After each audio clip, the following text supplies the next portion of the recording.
Hello, কেমন আছো তোমরা? আশা করি খুব ভালো আছো। আমি তো তোমাদের ভালোবাসায় ভালোই আছি। কেমন ঠান্ডা পড়েছে বলো?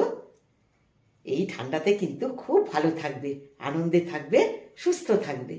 এখন তো চারিধারে ওই হট্টগোল আনন্দ ফুর্তি, এই ঠান্ডার মধ্যে বেশ জাঁকিয়ে সব পার্টি সার্টি করছে, আনন্দ করছে, কেক কাটা হচ্ছে, খাওয়া দাওয়া হচ্ছে, বিশাল আনন্দ হচ্ছে, তাই না? তোমরাও একটু আনন্দ করে নাও, কিন্তু খুব সাবধানে করো, ঠিক আছে? তাহলে আমি আজকের আর একটা রেসিপি নিয়ে এসেছি। কি রেসিপি সেটা তোমরা দেখেই নাও আমার ভালোবাসার রান্নাঘরে। তাহলে ভালোবেসে আমার সাথে থেকো, ঠিক আছে? Love you all. খুব ভালো থেকো তোমরা। তাহলে চল আমার রান্নাঘরে যাই, চিকেনের একটা রেসিপি দেখে নিই। চলো, আজ আমি করব চিকেন ভাপা, ঠিক আছে? চিকেনগুলোকে সুন্দর করে পরিষ্কার করে ধুয়ে ছোট ছোট করে পিস করে নিয়েছি। এই 700 মতন চিকেন আছে। এবার একটা মিক্সিং জারে আমি 3 চামচ পোস্ত দিলাম, আর এই 2 চামচ সর্ষে, 3টে কাঁচা লঙ্কা আর কিছুটা কাজু। এবার এটাকে পেস্ট করে নেব। এই খানিকটা জল দিয়ে এটাকে পেস্ট করে নেব। 3টে কাঁচা লঙ্কা, খানিকটা কাজু, 3 চামচ পোস্ত আর 1 চামচ সর্ষে আছে, ঠিক আছে? এইবার এই মাংসটার মধ্যে এই পেস্টটা দিয়ে দেব।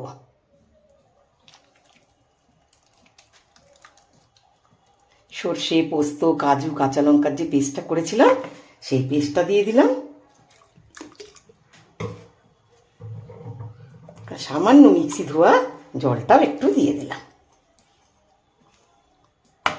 আর দেব লেবুর রস, অর্ধেকটা লেবু, তার রস। অর্ধেকটা লেবুই কিন্তু দেবে, বেশি দেবে না, ঠিক আছে? এটাকে 1 ঘন্টা ম্যারিনেট করে রেখে দেব। এই দেখো, এটাকে পুরো মাখিয়ে রেখে দিয়েছি। 1 ঘন্টা এটা ম্যারিনেশনে থাকবে। এখন কিন্তু নুন টুন কিচ্ছু দেব না। 1 ঘন্টা বাদে আমি আসছি। এইবার 1 ঘন্টা বাদে ফিরে এলাম। চিকেনটাকে তো ম্যারিনেট করে রেখেছি। 1 ঘন্টা বাদে এসে এই সর্ষের তেলের মধ্যে 2টো পেঁয়াজ কুচো করে রেখেছি দিয়ে দিলাম। 3টে আছে পেঁয়াজ, ছোট ছোট 3টে পেঁয়াজ একটু ভেজে নেব।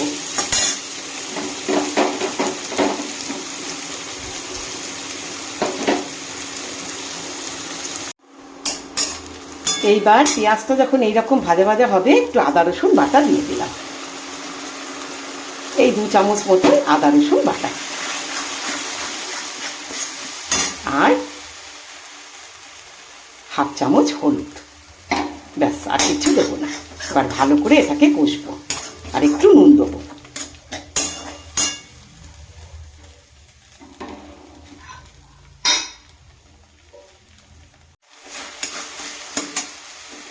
আর 2 চামচ টক দই, বেশি টক দই না, 2 চামচ টক দই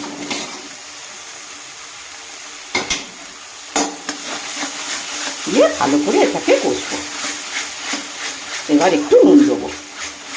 আমি কিন্তু এখনো নুন দিইনি, ঠিক আছে? এবার নুনটা দেবো।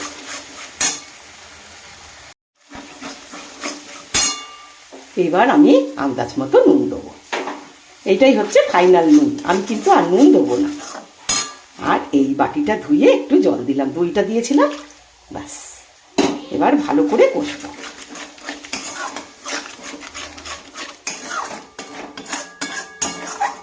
তেল ছাড়া পর্যন্ত কষবো। এবার দেখো কি সুন্দর তেল ছেড়ে দিয়েছি। এবার এই পুরো মশলাটা আমি এর মধ্যে দিয়ে দেব, আর একটু কাঁচা সর্ষের তেল দেব।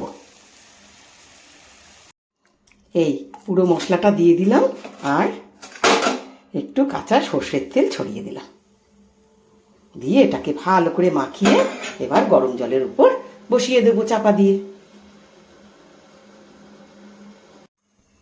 এই দেখো, এটা পুরো মাখিয়ে নিয়েছি, ঠিক আছে? একটু মাখানো থাক 5 মিনিট ধরে। এই দেখো, জলটা এবার ফুটছে। একটুখানি গ্যাস কমিয়ে দেব, কমিয়ে দিয়ে এইটাকে জলের উপর বসিয়ে দেব।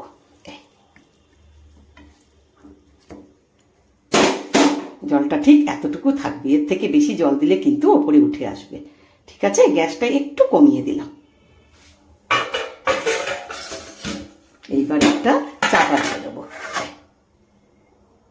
এবার বেশ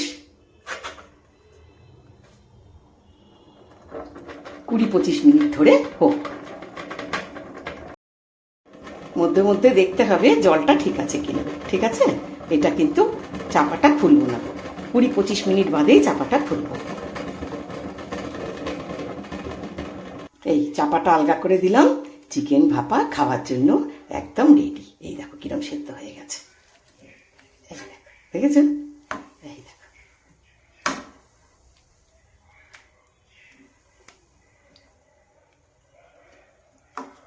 এই দেখো, দেখেছো কেমন সেদ্ধ হয়ে গেছে? খুব সুন্দর হয় এটা খেতে। ঠিক এইরকম করেই তোমরা করবে চিকেন ভাপা। গরম ভাতে আর কিচ্ছু লাগে না। আর ভালোবেসে আমার সাথে থাকবে।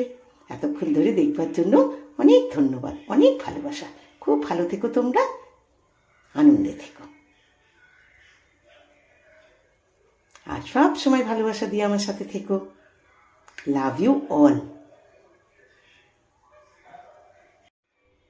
এটা নামাতে আমার প্রায় 40 মিনিট মতন লাগলো। 20-25 মিনিট বলেছিলাম না, 20-25 মিনিটে হয়নি, 40 মিনিটে গিয়ে ভালো করে সেদ্ধ হয়েছে। ঠিক আছে, 40 মিনিট মতন লেগেছে চিকেন ভাপা।